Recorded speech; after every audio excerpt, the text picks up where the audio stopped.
Right, so today I'm going to show you quickly just how to use the inkless paw print kits. Okay, so in the kit, what you will get is you'll receive full instructions on how to actually capture the prints. You'll also receive 4 sheets of the special transfer paper. Okay, now you'll see that it's got a place for you to put the name, contact number, age and order number on here as well. You have to print this side up. If you try and print on this side, the prints won't show up. Okay, so that's the side you need to do your prints on. So what you need to do first is make sure you have a happy, content little dog. Okay, so hey Coco, are you going to come and help me? So I've got my lovely little assistant here to come and help. What I've got here is the ink-free wipe as well. Come on then. Oh, so this is my little helper Coco. Okay, so what you need to do is, there's 2 ways you can do it. Okay, if you've got a small dog like this and she's quite happy for you to take her prints and pop them on there, it's really easy to do it whilst you're holding a small dog. If you've got a second person to help, it makes things much easier. Okay, but I'm going to show you how to do this on your own. If you've got a larger dog, what you can do, or if the dog doesn't particularly like getting its prints taken, what you can do is you can put this piece of paper onto the floor, okay, and then what you can do is the dog can physically just walk across the piece of paper and you can get the prints that way. Okay, so what I'm going to do is I'm going to get the wipe out. Now, as soon as I get this wipe out, as soon as I touch the wipe, okay, that's going to then go onto my hand. Oh, go onto my fingers. So when I touch this paper, you'll get sort of little marks off my finger because I've touched the wipe. Okay, now what you can do as well, which helps, is, you know, Coco has got regular paws, they're not too dry. If you get a dog where the paw's really dry, what you can do is just dab a tiny little bit of water on, just to make them a little bit damp, which means the prints come out a little bit better.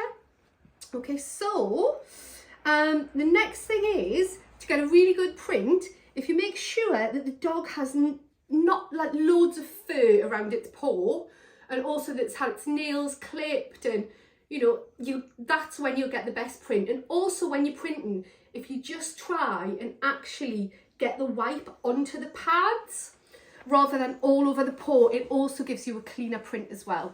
Okay, so are you ready, Coco? Are you going to help me? Okay, so we are going to open the wipe. Oh, right. Good girl. Come on, you ready? As I say, it is easier with 2 people. Come on then. Right, so get this wipe out. Hopefully the dog won't eat the wipe. Right, so let me have a look. Are you ready? Come on then. So what I'm going to do is I'm just making sure that I've got each of these pads covered. So you can see I'm not particularly going over the fur, but I need to make sure I've got all of those pads, okay, covered. The key is not to drench it, so it's like, but you need to make sure it's well covered. Okay, then the next thing to do, roll the paw down and then press the paw. 1, 2, 3 and up. Perfect. Now don't worry if you've got any little smudges. Okay, so every time you take a print, you should be able to get at least 8 paw prints. There we go. Hey. So you can put numerous prints onto this sheet. There we go.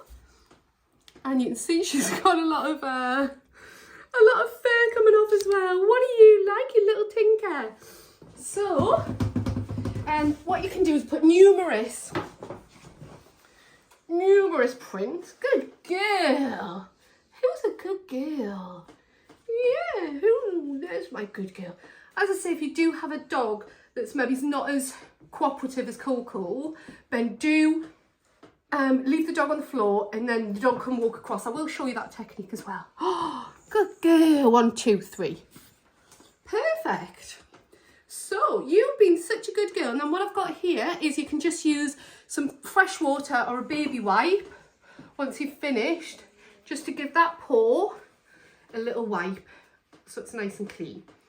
Okay, but now you can see that I've got a few prints. And as I said, don't worry about any smudges, okay? So put this to one side. So I'm going to show you the other technique now. Okay, so I'll just move this desk along slightly here. And then what I'm going to do is I'm going to pop this piece of paper on the floor, okay? So what you do is if you've got a dog that's a lot bigger, maybe he's not as cooperative, if there's two people, you can get one person, you know, giving the dog treats, keeping the dog happy. And then what you can do is, it's probably easier to use the back paw for this, is, good girl, Coco. You can then, as you can see, I'm doing the pads here. Good girl.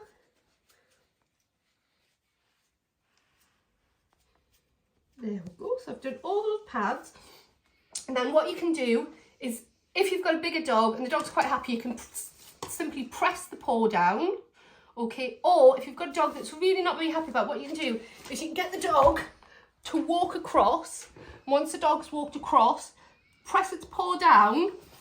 If I'm honest, so if it's a bigger dog, the weight of the dog is probably going to be enough to do that. But there you can see I've got a lovely print on there. Okay, good girl. So I'm going to do another one now. So just give that a little wipe. And then, there you go. 1, 2, 3, and pull that off, and then that should come out as well. So that's perfect. So you've got 4 sheets, so you've got plenty of sheets to practice on and to get some good prints from the dog. But there's some top tips for me. And then after you've finished, you know, again, make sure that you've got a baby wipe, a little bit of warm water just to wipe the dog down, and then give the dog a little treat to finish.